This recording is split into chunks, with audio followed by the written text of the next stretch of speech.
Aku Nugi. Aku Maya. Hari ini kita bakal jalan-jalan tapi bukan sekedar wisata biasa. Karena kita bakal dapat kilas alias menyusuri jejak sejarah yang sering terlupakan tapi super menarik. Buat kalian yang sejarah itu hanya hafalan, tenang. Tahun dan nama tokoh itu di sini kita akan membahas sejarah dan sisi yang berbeda lebih dekat dan pastinya lebih seru. Jadi siap-siap ya karena kita bakal balik lagi ke masa lalu tanpa mesin waktu.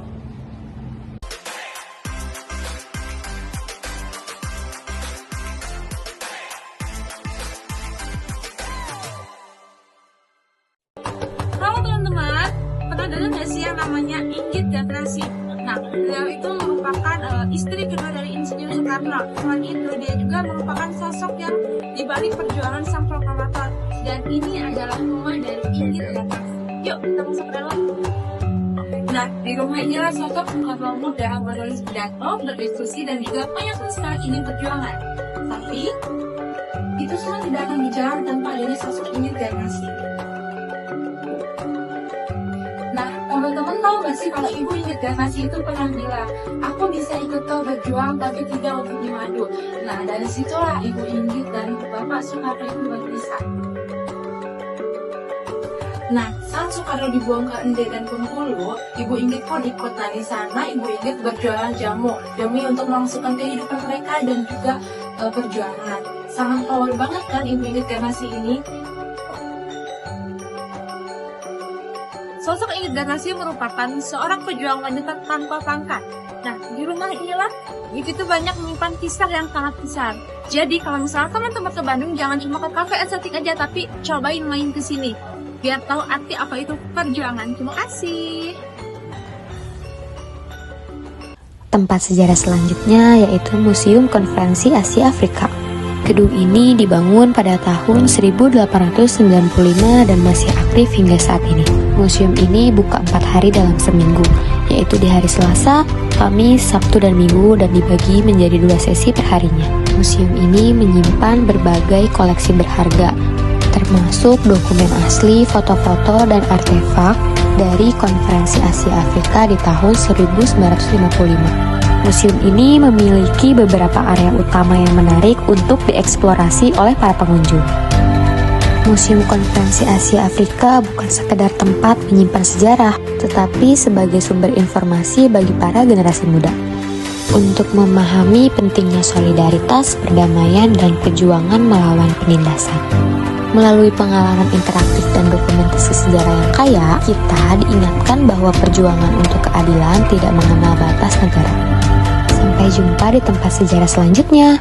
Hey guys, sekarang kita ada di Penjara Bancai, yang dimana itu berlokasi di Bandung. Penjara Bancai dibangun oleh pemerintah Belanda pada 1877 dan awalnya digunakan untuk menahan tahanan politik tingkat rendah dan kriminal. Penjara ini memiliki sel-sel kecil dengan sel untuk tahanan politik di lantai atas dan sel untuk tahanan rakyat di lantai bawah. Soekarno saat itu menjabat sebagai ketua PNI atau Persatuan Nasional Indonesia, ditangkap bersama rekan-rekannya dan ditahan di Penjara Bancai pada tahun 29. Penahanan ini berlangsung selama 8 bulan. Selama penahanan di Bancai, Soekarno menyusun pidato pembelaan yaitu yang terkenal, kemudian diberi nama Indonesia Menggugat. Dibacakan di sidang pengadilan di Gedung Enrat, Gedung Indonesia Menggugat.